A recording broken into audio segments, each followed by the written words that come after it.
Welcome to the People Profit Podcast, where we explore leadership that turns people into high performing teams and organizations into lasting success. I'm Sandra Coker, CEO of Human Power Solutions, as well as the author of the best selling book, People Profit. And today we're getting real about culture, how shifting from inspirational posters to operational behaviors create clarity, trust, and accountability that actually sticks, especially in hybrid and high pressure workplaces. Our guest today, I'm so excited, is David Friedman. He's the founder of CultureWise. He's an award winning CEO and best-selling author of Culture by Design, now in its third edition, and also Fundamentally Different. David built a legendary culture at RSI that earned multiple Best Places to Work honors and New Jersey's Governor's Awards for Performance Excellence. Then he turned those practical 30 behaviors into the CultureWise operating system, now used by nearly 1,000 organizations and more. David, welcome so much. Excited to hear how leaders can stop leaving culture to chance. It is totally my pleasure to be with you, Sandra. You're excited. So you and I met. You presented at our Vistage CEO meeting a couple of months ago, and I said to myself, "You are who our audience needs to hear." So I appreciate you taking the time for us today. That'll be fun to do. Yeah, awesome. So to our audience, if David's practical approach hits a home run for your team, please hit the like, subscribe, share, and follow this podcast. Your support spreads these no fluff strategies. You ready to go? Let's do it. All right, let's go. So, your story is pretty impressive. Coming from a small town, I loved hearing everything about it.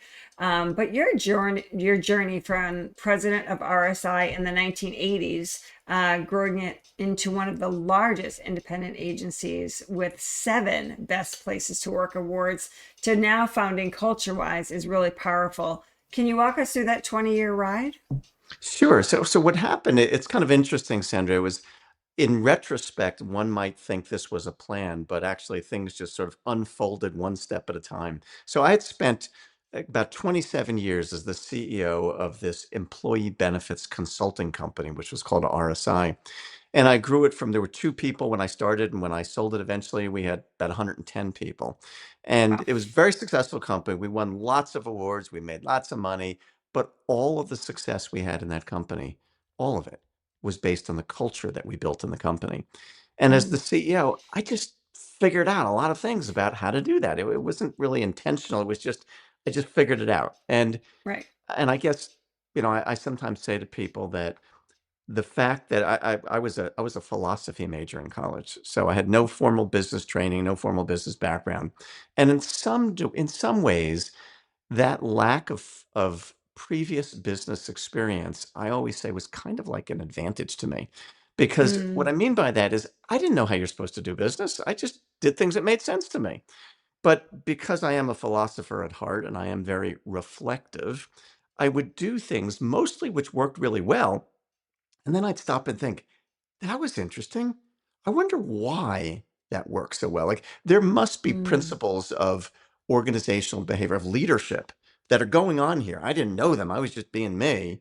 But if I right. could stop and I could reflect on those and begin to discern those, and more importantly, to articulate and teach them, then we could start to do this stuff on purpose instead of just relying on my good instincts. So over the course of that career, I built a lot of stuff about how to really build incredible cultures.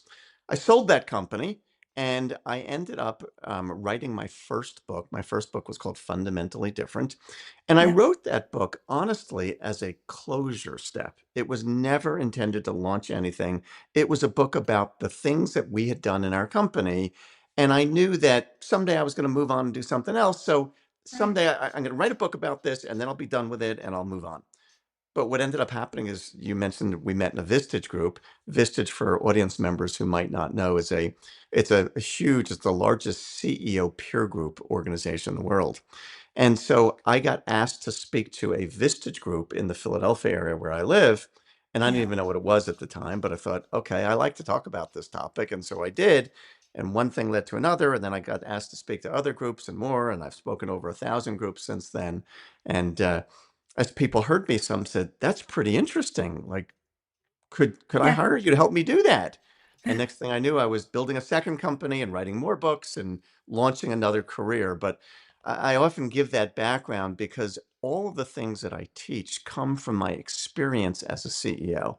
They don't come from Mm, being a consultant. They come from what I did as the CEO of my company and what I sort of figured out or deduced and learned. And now I've taught this stuff to thousands and thousands of leaders and have fine-tuned it a lot in my future books right. and other things. But it all came from my experience as a CEO. So it's interesting. You wrote a book for closure. Yes. Like most people sell a company and they ride off into the sunset. Like why did you write it? I was too young to ride off into the sunset. I was 48 at the time that I sold that company. I'm Hmm. still too young, I think. But I was 48, so I certainly had no intention of retiring. But Right. the Okay. things that we had created in our company around what we call our fundamentals that made such a difference, I thought of as kind of like the signature of my leadership career to that point. It was really, Okay. if I could reflect upon what was my leadership career about, it was about the creation of this system of practicing fundamentals that I had created. And so I like to write, and I'm a writer. And so I just knew that I wanted to write a book about that. And I wrote that book, honestly, for me. I didn't Yeah. really write it for anybody else. I wrote it for me so that I could look at it and say, you know what? There it is in one place. That's everything I know about this and feel really good about that's my stuff. And if anybody read it, bonus. But it was really for me to be able to say, I got all my stuff down. And I find, I've thought about that, other books that I've written and I'm intending to write.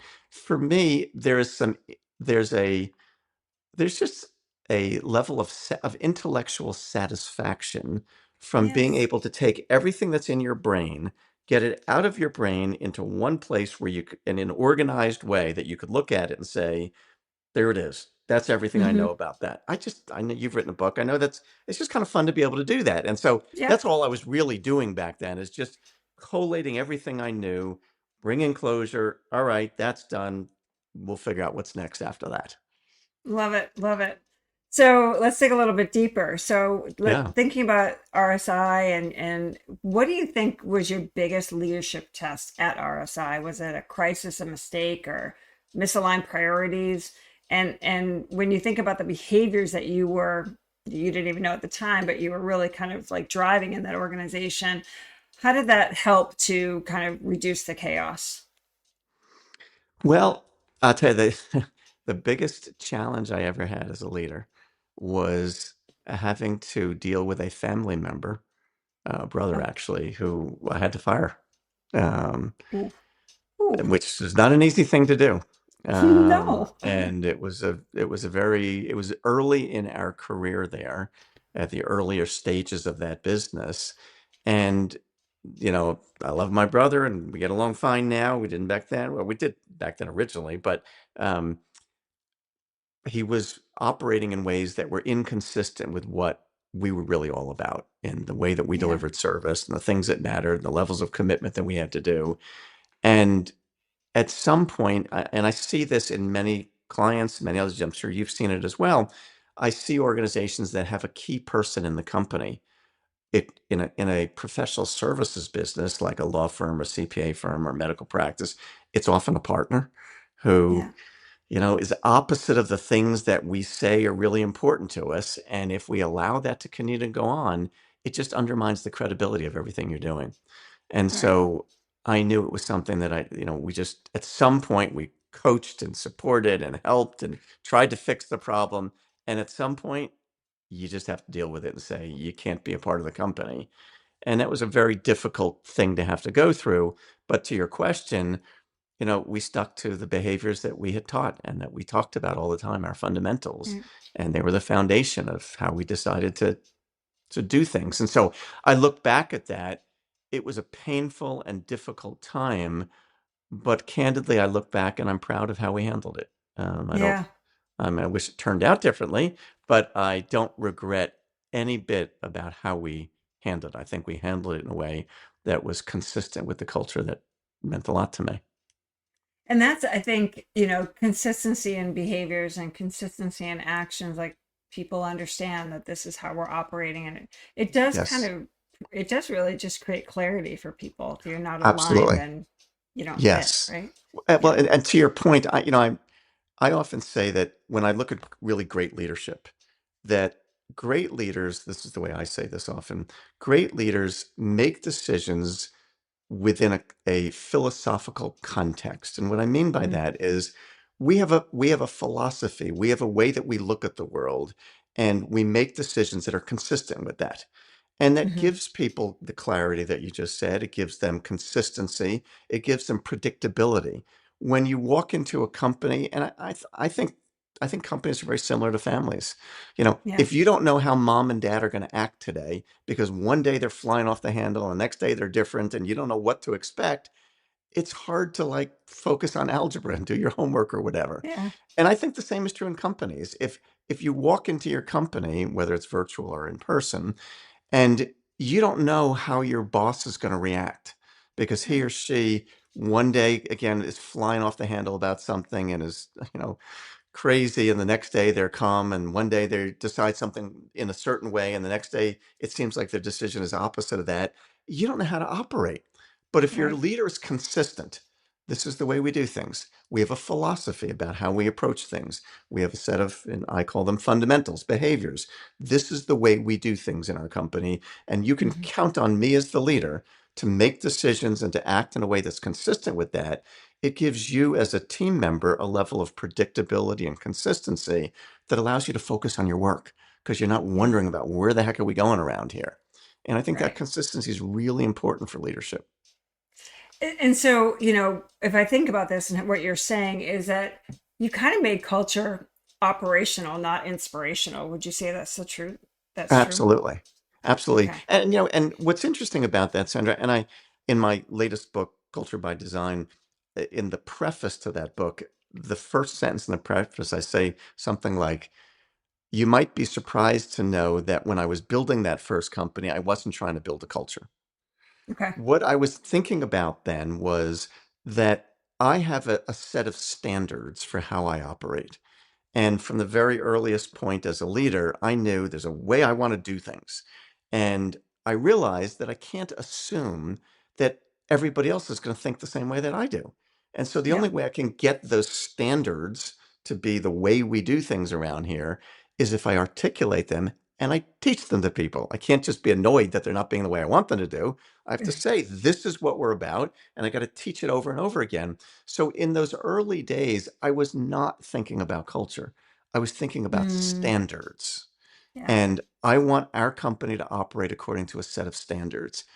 It was only in retrospect that I kind of looked back and thought, I guess what we're building is a culture here, but I was thinking more about standards. And back in the Yeah. ninth, this is back in the 80s, we didn't talk Right. about culture. I mean, culture is hot these days, but it wasn't hot in the 80s. But so I wasn't thinking about watch me build a culture. I was thinking Right. there's a way I want us to do things here. And I do Yeah. want to be intentional and I do want to be consistent about the way that we operate. It was only later that I realized that's kind of what culture is. Right. I know. Yeah. Growing up in the 80s and having my first jobs, in the 80s, it was an autocratic type Yep. of environment where you're doing X, Y, Z. And there's oftentimes, I was a teenager and going in and working, and it's the, let me back up, as a teenager, kind of walking into this work environment, there was culture, but you weren't quite sure. We had a boss that was kind of like up and down all over the place. Hmm. Some days were good, some were bad. But then we would have our outings where like we were on a softball team and we did all of that. But it wasn't, there was really, you still walked in on eggshells a lot of times. And Yeah. I think back in the 80s, it was here's how we work, but it often wasn't too clear for people. So Yeah. And people want clarity. They want to know what to yeah. expect around here. And when people are walking around on eggshells, this to me, this is such a silly thing. Like if people are walking around on eggshells, they're clearly not going to be as productive as they would if they felt really confident and comfortable and they knew what to expect. Right. So what's so odd about that to me is like that's a pretty obvious point. Like, you don't have to have a PhD in organizational behavior to realize that having your people walking around on eggshells is not conducive to productivity. Yeah, And for yet, sure. you hear these stories of places that are like that. I remember my first company, again, never having worked somewhere else. I haven't had the experience that some have had of these screwed up dysfunctional workplaces. But I would Hmm. hear people talk about, maybe you've experienced this or seen this, but I've heard people talk about like bosses who would yell and throw things. And I think, are you kidding me? I mean, adults don't do that, do they? Like, I don't have any experience of like, I can't even fathom what it would be like for an adult to yell at another adult in the workplace. That seems bizarre to me, but yet I hear stories of this stuff happening a lot. And I can't even fathom that. That just seems like a immature, childish way to respond. Like you're having a temper tantrum. You're an adult. I know. I same thing. We did have that. We experienced Wow. that kind of philosophy where people would yell at you and you would have screaming matches, especially. And this is a Wow. family-run business, and it Wow. was absolutely ridiculous. Um, I can't even get the yeah, mental image of what that would be like. But and again, I hear it, so I know that that happens, but I can't even yeah. fathom adults operating like that. Absolutely. That's funny. Well, let's talk a little bit about organizations and their core values. Hmm. So we taught, that was one of the things when you brought that up to us at this stage was like, you have your core values, but you don't have behaviors. So Yes. can we talk a little bit about how does, defining these behaviors shape the employee experience? Yeah. So it's interesting. So much of the world, when you talk about building a culture, the first thing that goes through most people's minds is the traditional paradigm of, well, you define a vision and a mission and a set of core values, and that's how you build your culture. And I'm a little bit of a contrarian, as you know, because you've heard me speak about this, in that my experience is that those traditional looking set of core values typically are not clear enough to really give people an understanding of how we want to operate around here. Yeah. So I make a really big deal about the difference. This is a language distinction, but I think it's important. It's not just semantics, a big deal about the difference between what I call values and what I call behaviors. So, for your audience sake, a value to me is typically an abstract concept. So, values are things like quality, Right. integrity, service, loyalty, respect, teamwork, passion, commitment. Behaviors are actions that people do.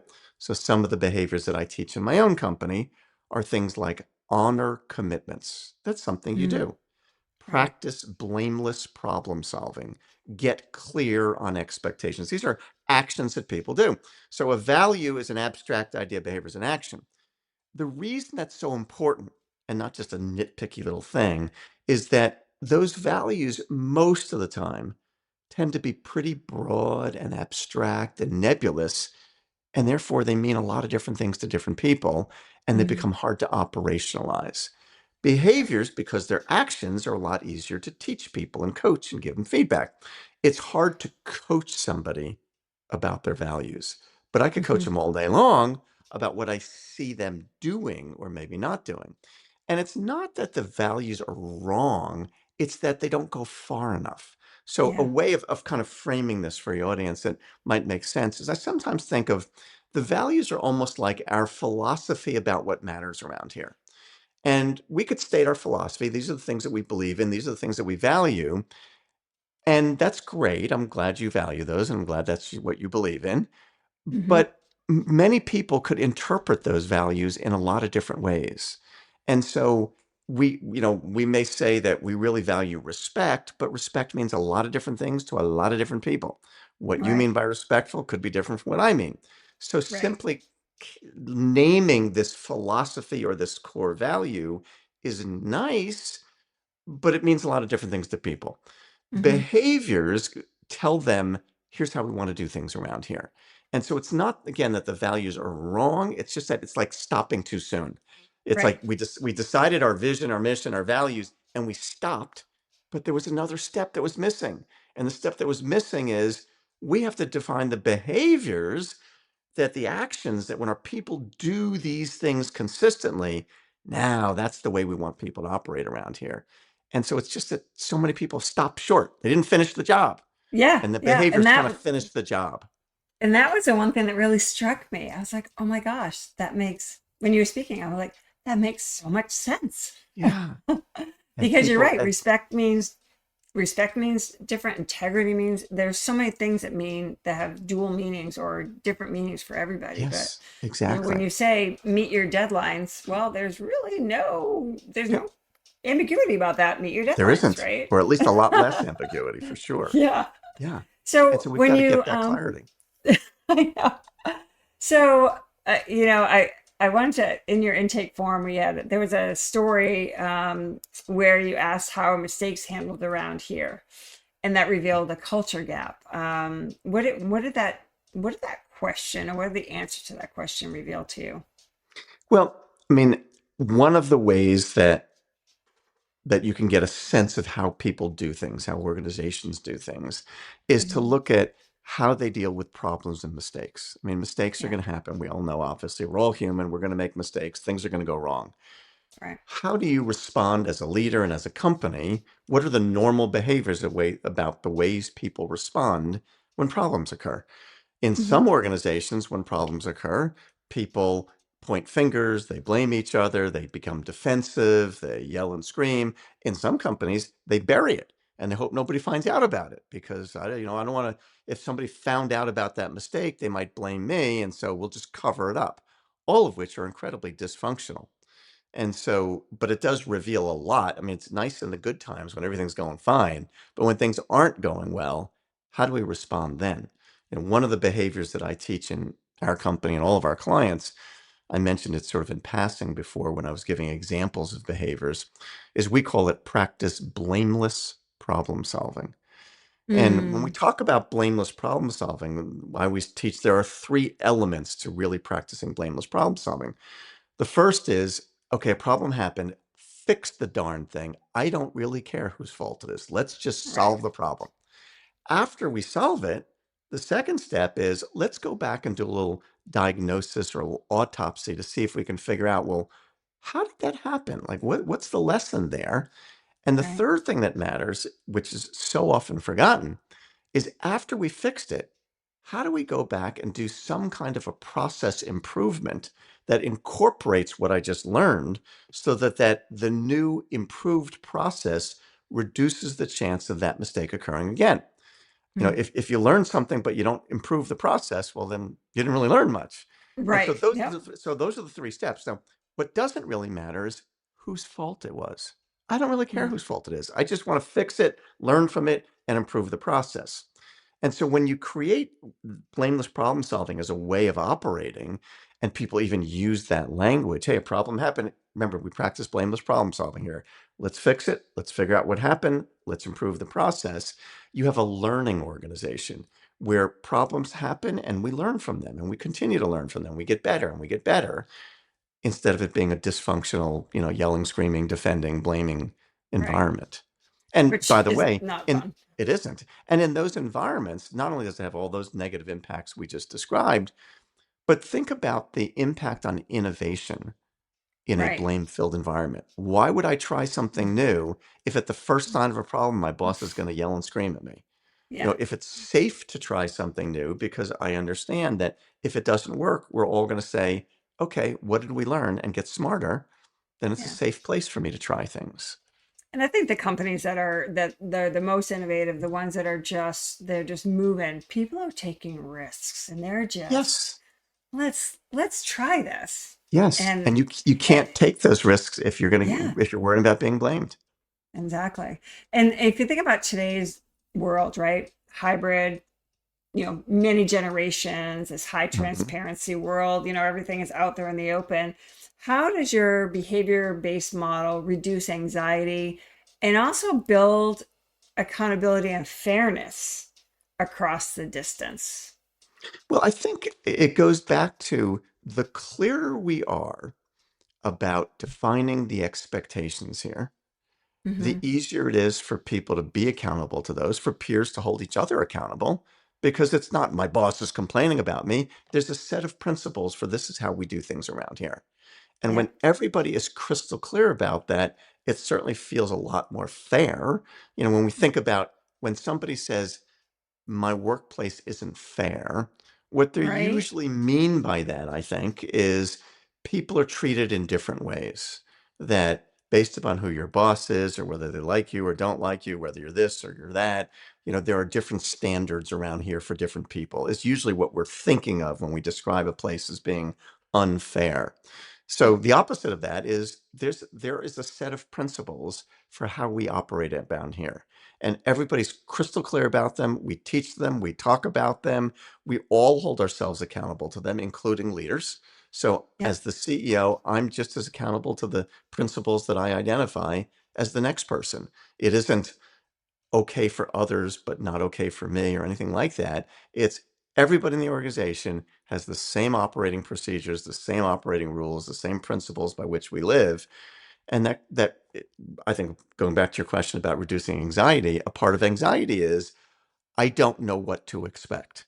And that's Right. why I'm anxious. If I know what to So, expect and everybody's clear, we reduce that. so what happens so our podcast and Mhm. this of my mission is for our younger generation of leaders and new leaders coming up, having them become servant leaders and things like that. They don't oftentimes they're this new crop has a difficult time getting feedback. And what would you say to, so if you're a newer leader and you're living in this and Mhm. behavior model, and you have a set of behaviors, and maybe for some reason there's a day or two that you're not acting that way, what advice do you give to those leaders when somebody is subordinate, someone that they're reporting to them, comes in and says, you know what, that's really not part of our behavior system. Yeah, a couple of things. So one is I would be acknowledging them and saying Mhm. thank you for pointing that out. That it probably took, let's say you were my subordinate, Sandra, and I'm talking to you, and you came up to me and said, David, what you just did there, that's not blameless problem solving. At least doesn't look like that to me. Right. I'm going to say, if I'm a good leader, I'm going to say, Sandra, thank you for pointing that out, because you're right. I wasn't being that way, and it's something Mhm. I'm working on. It's something I struggle with, and I need your support. And secondly, I really appreciate the courage it probably took you to bring that up to me, because it's not easy, and I recognize it's not easy to go to your boss and, in a sense, call them out on a behavior that they weren't living to. But that's what I want us to do around here, because I'm just as accountable to that behavior as you are and everybody else is. So thank you so much for having the courage to share that with me. And I'm working on it. I'm looking for your support on it. That's the way I want to respond to encourage more of that to happen. Right. And I love that. So yeah, I think that wording and that kind of your defenses may go up at first, but it really is a gift that you've been given by the person that's Yes. reporting to you, and also the gift of how you respond is also really Yes. important. Yeah. One other thing I would say about feedback, for younger leaders, for any leaders, but especially for younger leaders, is that when we are leaders, many people naturally are going to be hesitant to give people feedback. Even if you're not a leader, I mean, people don't often give feedback because particularly if it's negative feedback, they're worried about how you might respond. And Hmm. so how you ask can make a big difference. And one of the things I've learned about almost anything you ask is the more specific you are about the ask, the better, the more likely you get a good answer. So let me show you what I mean by that. So if I were to say to you, Sandra, whether we're peers, subordinates, or reverse, if I were to say, Sandra, what could I be better at? What could I do to improve? You're Mm. likely to say, well, I don't know. I can't think of much. I mean, I think I'll let you know if I think of anything. Yeah. It's not a useful question. If I Right. ask you something more specific, like, Sandra, what are two things that you think would be two things that you think I do well that I should continue to do, and two things that you'd like to see me do more of or less of? When I ask you to give me two things, you actually take the question seriously, um, Right. because I actually have to think of something. If you say Yeah. three or four, it's too many. If you say one, it's not as meaningful. But if you say two, I actually have to think about that. If you ask me for two things that you should do better, that's a serious question. I actually have to Yeah. put thought into that and give you something substantive. If you Hmm. ask me, what could I I think do that's great. better? That's a pretty I'm just cool going to give trick. you I'm a, gonna try yeah, it's in any kind of feedback that. situation, the more specific the number is that you're asking for, the more Mm, people take the question seriously. yeah. But if you just Yeah. ask somebody, what could I do better? I don't know, I'll let you know if I Right. think of something. They're not going to do Very, very, anything. very, Yeah, it's a very throwaway ambiguous. question. Yeah, Yeah. you're not serious in asking it. So let's think about, I think about like emotional intelligence and decision Hmm. making in any of these kinds of things. So, how does consistent behavior reinforcement help leaders navigate change without losing trust? Well, I think, again, so much of what we've been talking about is all about consistency, that Yeah. if I know what to expect, and that helps to build trust because I know what I'm expecting. I know how you're likely to respond to something. What Hmm. erodes trust is that, what we were talking about earlier, this I don't know what to expect of Sandra. I don't know how Right. she's going to respond. I don't know depends on what kind of mood she's in today. Is this a bad hair Right. day? Is this Yeah. did she have a fight with her spouse this morning? Right. I don't know what to expect from her. If we're operating according to a set of principles instead of a set of I don't know what mood you're in, if we're Right. operating according to a set of principles, I understand what to expect. We start to have more consistency and we build trust. Um, a big part of trust is just knowing that I can rely upon you to be in a certain way. You're Yeah. dependable. So And it's you hard to can, do that if you don't have a set of principles. so it's like you can trust. I think about like trust different, not differently, but Mhm. you can trust if someone's going to be late all the time because they're late all the time. You can trust if someone is going to yell all the time if they yell all the time. So I Yeah. think that like that trust piece is as as you build up your own behaviors and you build up your own reputation, you want to make sure that it's a place where people will know exactly what you're going to say and do during any situation. Yes, they know that the expectations are clear. They know what to Yeah. expect of you. Having said that, just for your audience sake, I want to be careful that trust is a very complex thing, and there Yeah. are a variety of dimensions of trust. So, one of my favorite books on that topic is Stephen M. R. Covey's The Speed of Trust, which is a wonderful book, and he looks at the behaviors that create trust.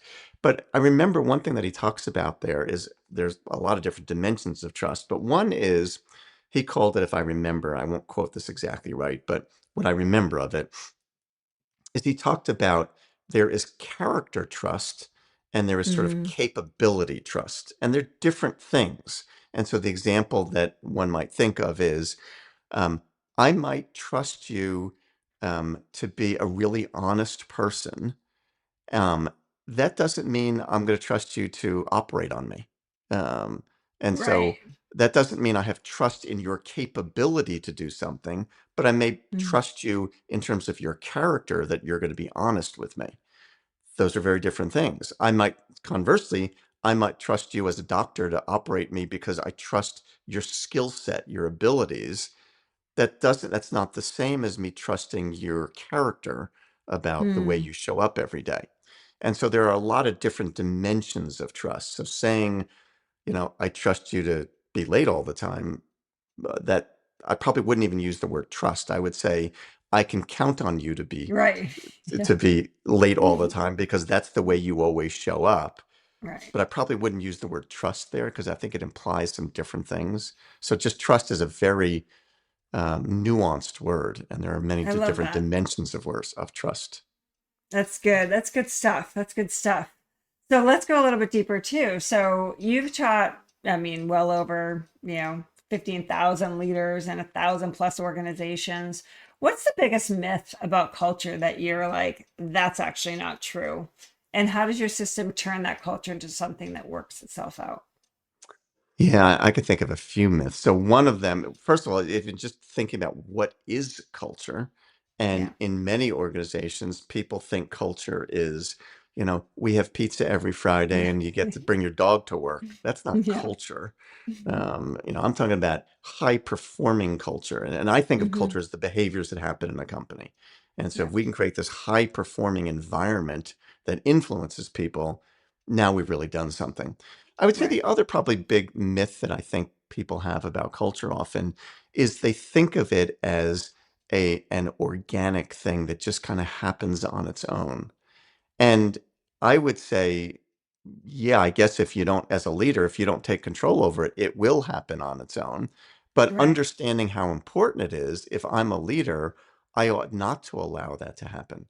One of the things I talked about in your Vistage group and I write about in my books is if you're not purposely creating your culture in any organization gets led by the strongest personalities in the group. So if you Mm, think of a group of friends, in a group of friends, there's somebody who has a more dominant personality than others. They're the ones that we're trying to decide where to go out to dinner tonight, and somebody's going to step up and say, "How about we go to Abby's Bar and Grill at 6:30?" And everybody else right. says, "Yeah, that's good." And these stronger leaders, personality leaders, they're not leaders by their role, but by their personality, in any group of people tend to set the culture. So if Mm, you're not purposely creating your culture as a leader, it's going to happen on its own, and it's going to be mostly organized by the people who have the strongest personalities, and they may not be the ones you want influencing your culture. So the opposite of that, which I teach, is a system to be yeah. intentional about creating the culture instead of allowing it to just sort of morph and become whatever it ends up being sort of by accident. It's too important to leave to accident. We want to take control over that as a leader. And the system that I teach in my workshops and my books is a methodology. I don't want to claim it's the only one, but it is Right. a methodology for being more intentional, more systematic, more purposeful in creating the culture because it's just too important to leave to chance. It isn't Yeah. I something that's just mean, going to happen on its own. that was another kind of one of those other light bulb moments that I thought about for our company, and then also for the companies that we work with. And your approach, it just scales beautifully. It's just like it Yeah. just helps you to kind of get to that next level. So how do leaders use your principles to strengthen their team dynamics, improve decision making in these complex environments? Do you have like a before and after, kind of story of a turnaround or? Well, it's interesting. So I'll describe that system very briefly for your audience. But what I would say is most of the companies that we work with, their starting point is it's already a really good company. They're doing a Right. lot of good things. They have a good culture. It's just that it's sort of by accident instead of by design. And when I say Hmm. by accident, what I mean by that is if you're a good leader, if you're listening to this as an audience member, if you're a good leader, chances are you already care about your people, you care about your culture, you treat people consistently, you do things in a purposeful way, but you've never been as systematic as you could be about that. It's just simply a function of you being a really nice person. And so Right. most of the companies that we work with, their starting point are they're good leaders who care about their people. And so they've sort of by accident already created a good culture. And it's Yep. never occurred to them before that they could and, in fact, should be a lot more systematic about it to make it more scalable. Because Mm, when the company's small and it has 5 or 10 or 15 or 20 people, you could get away with just being around the leader and figure just right. be like Sandra and that'll be good enough. But as Right. the company gets bigger or becomes remote and they've got now 50 or 100 or 200 or 500 or they've made an acquisition, all of a sudden they're not seeing the leader anymore.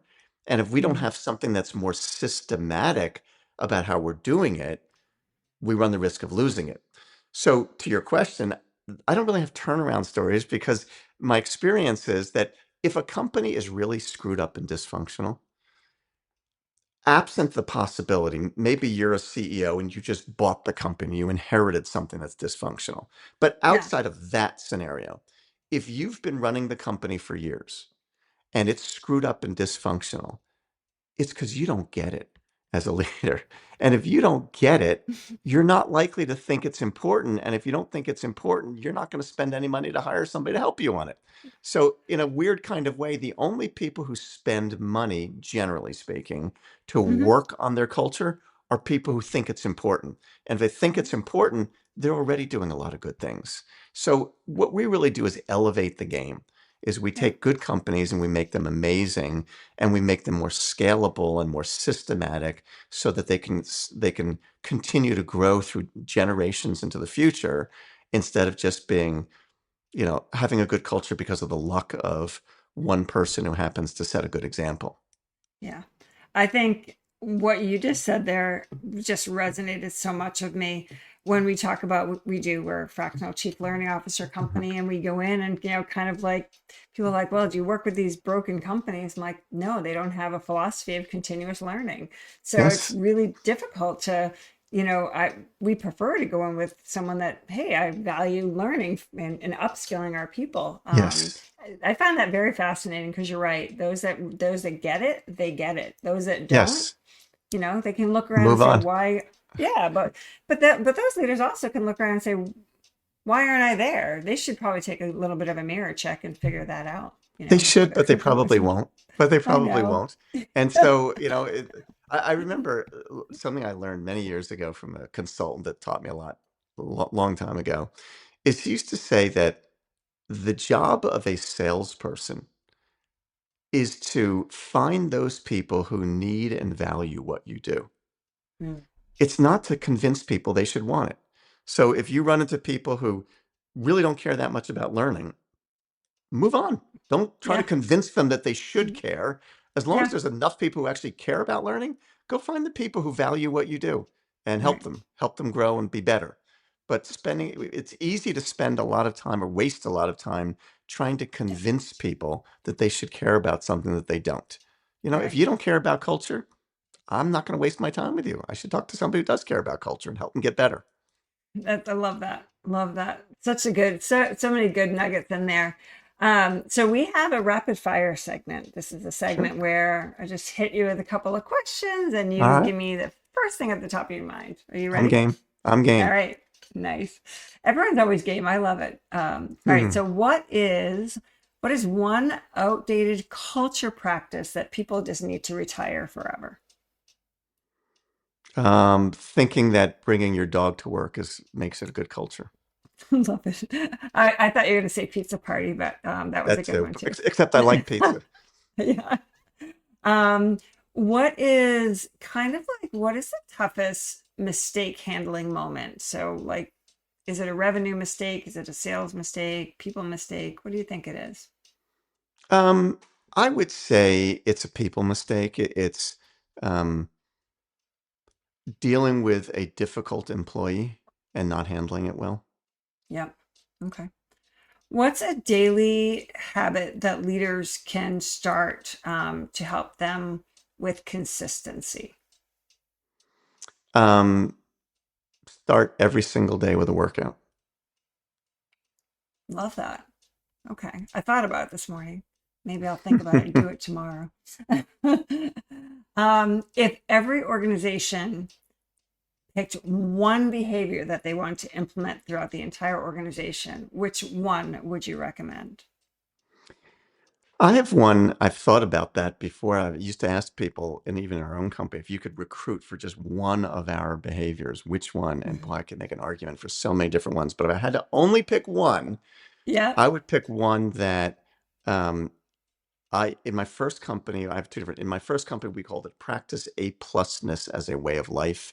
In my current company, we call it make quality personal. But it's the Mm, attribute of saying, whatever I do, whether I'm the receptionist, whether I'm a salesperson, whether I'm a consultant, I am going to be great at it because that's the way I do things. Like if you could get everybody in the company to look at their own role, you're in the yep. warehouse and say, I am going to be the best warehouse person you have ever seen in your freaking life, or I'm going to be the best receptionist the world has ever known. If you can get everybody in a company to care about their own job and wanting to Mhm. do it in an extraordinary way, ooh, that's really powerful. And if you can That's collect a group rich. of people who want that, it's big. Yeah. It's That's really big. great. That's great. So, last question for you.